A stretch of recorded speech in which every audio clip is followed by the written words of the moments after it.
And the important thing to bear in mind, which is getting lost in all of this uproar about Romney care and Obamacare and Nixon care. By the way, Nixon had proposed a very fine universal health care plan, you know.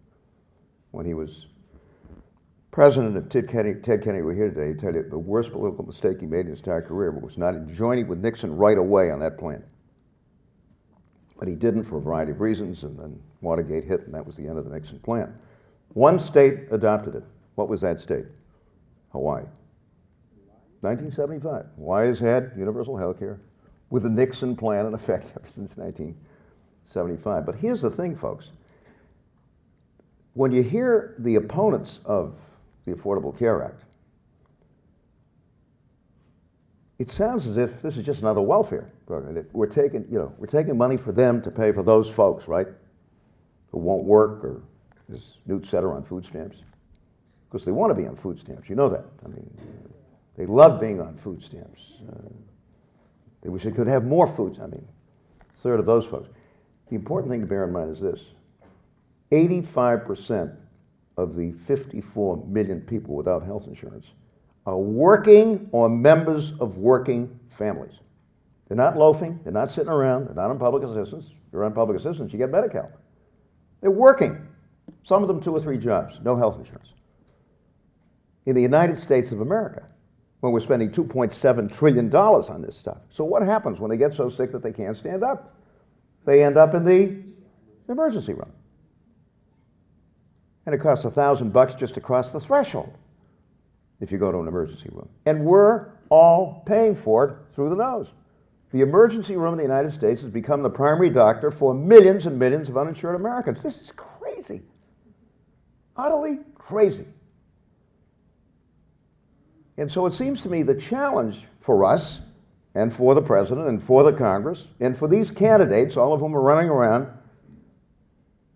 raising hell about what they call Obamacare, is, well, if you don't like what the Congress did, what are you for? Or are you prepared to continue this absolutely unacceptable situation, which is also simply not affordable or sustainable? Now, if spending $2.7 trillion, twice what the other advanced industrialized nations of the world spend on health care, made any sense at all, it might be because we're just getting superior health care, right? And we're much healthier. But that isn't true either. When it comes to health outcomes, infant mortality, life expectancy, these kinds of things, we're about 37th in the world. We're nowhere near the top. So we're spending twice the money with huge amounts of overhead. Ask your doctor how many people he or she has on staff doing nothing but collecting. Check at the local hospital or two. Kitty, as many of you know, has been an extraordinary advocate for mental health and has not been shy to talk about her own experiences and what electroconvulsive therapy has done for her. Without ECT, Kitty wouldn't be here today. And has a national support group, is going to try to begin organizing a West Coast branch of this, and so on. And she does grand rounds at hospitals all over the country. Just did one, I happened to go with her at the Keck School of Medicine at USC. Recently, we did Tufts New England Medical Center, which is one of our fine teaching hospitals in Boston. And after it was over, they gave us a little lunch and stuff, and Ellen Zane, who was the CEO there, was there, and we were talking about their frustrations with all of this stuff as a provider. And I said, Ellen, by the way, how many people do you have here at the hospital doing nothing but collecting from 180 different insurance companies? All of them with different policies, different contract language, different codes, different whatever.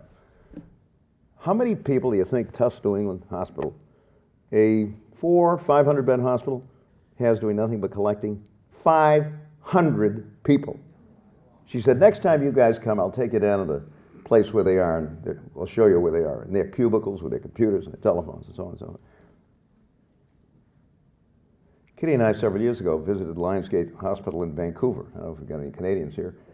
400-bed hospital, not unlike Tufts, New England, excellent hospital in Vancouver. Their entire accounting office consists of 25 people, and that includes payroll. So if you want to know where all this money is going, ask your doctor, visit your local hospital. So the question, folks, is what are we going to do about that?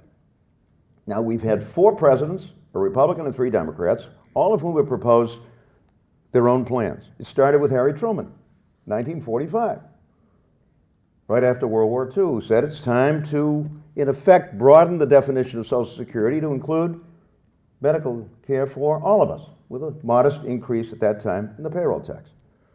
Today, we'd call it universal Medicare. He was savaged by the American Medical Association. Savaged.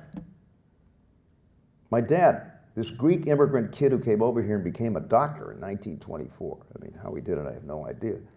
I remember the pamphlets from the AMA telling us this was Bolshevik medicine. Well, it's kind of interesting. Comparing it to the British system, and of course it wasn't. Then it was Nixon, who wasn't for the Truman Plan. Kennedy and his allies wanted the Truman Plan. That's why there was some disagreement there. But Nixon's plan was pretty simple. He said, look, all employers and employees ought to be required to contribute at the workplace. 75-25, employer-employee. And we'll expand Medicaid. I think he wanted to rename it the American Family Plan or something, to include everybody else who's temporarily unemployed. That was the Nixon plan. Made sense?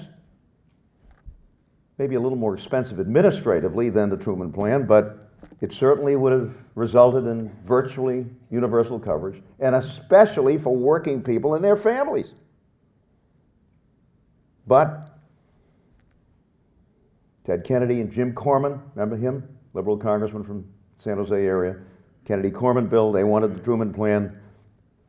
The senator, as he often confessed afterwards, said we moved too late on this thing, Watergate hit, that was the end of that.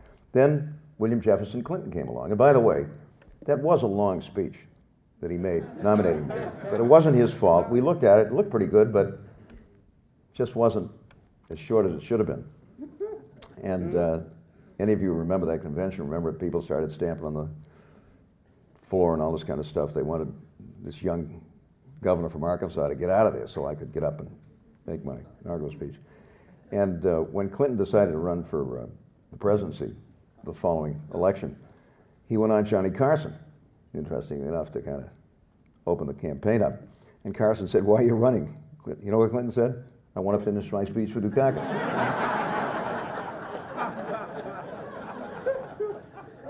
But the Clinton plan was actually a kind of unduly complicated version of the Nixon plan.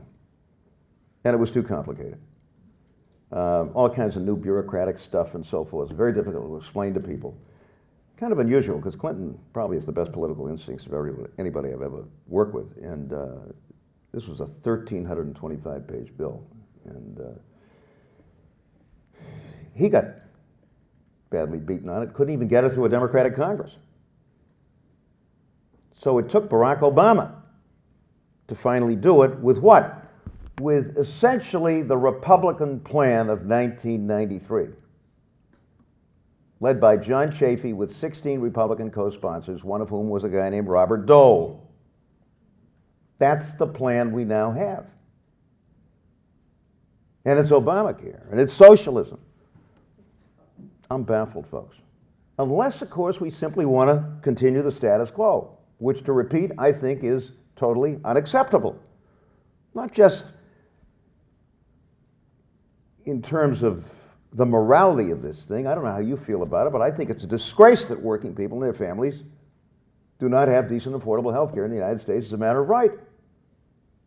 And by the way, if you went out and took a poll tomorrow and asked the American people, should working people and their families have decent, affordable health care, what do you think the numbers would look like? 95% say yes. So how do we find ourselves in this dilemma? Well, tell you what I think, one of the problems that I think we have. I think my party has done a lousy job of communicating what it is that we're trying to do. And I say that as a guy who's no expert in communicating nationally. I mean, given my track record, you know. Had I been a better communicator in 1988, I might be here in another capacity. But here's the thing, and I'm a guy that put a Nixon-type plan through my legislature successfully in 1988. We got going on it, then I was succeeded by a guy named Bill Weld, who was a smart guy but didn't understand health care and did everything he could to screw it up, unfortunately successfully. And it wasn't fully implemented until Romney came along. And to his credit, began the process of trying to develop a plan. And then, I'm sorry to say, in typical Romney fashion, 48 hours before he signed the bill, ran away from his own bill, vetoed two of the most important provisions in the bill, because he had decided he was going to run for the presidency. Fortunately, he was hugely overridden, and the Massachusetts plan, which is essentially the plan that Congress passed, now has ensured approximately 99% of the people in my state. We have virtually universal access. Our challenge now is cost control, and I'm quite confident that our governor, our current governor of the legislature, will pass an effective cost control bill during this legislative session so that we at least can give the rest of the country a sense of how you do that. And if you want to talk about that in the Q&A, I'll be happy to talk about it. But if, in point of fact, 95% of the American people believe that working people and their families ought to have decent, affordable health care, and if, in point of fact, 85 and 90% of the uninsured in this country are working people and their families, then why aren't we saying that? Instead, it's all about insurance reform and pre-existing conditions and individual mandates and all this stuff. These are interesting details, folks. The fundamental question, which the proponents of this bill should be pushing all the time, is, are we going to make it possible for working people and their families to have decent, affordable health care? I must have done 200 press events when I was pushing my bill back in 1988. I never did one of them without a working person or working family next to me that was having difficulty getting health insurance. Over and over and over again. That's the issue. And if those of us who are proponents of this don't get serious about communicating that fact and helping people to understand that this is about working folks and their families in the United States of America, who God knows are taking it on the chin every day in this recession of ours, then we deserve to lose. And that, I think, would be a tragedy. Because we're on the threshold, it seems to me, of making it possible now for virtually all Americans, and certainly working Americans and their families, to have decent, affordable health care. And I'm not talking about $10,000 deductibles.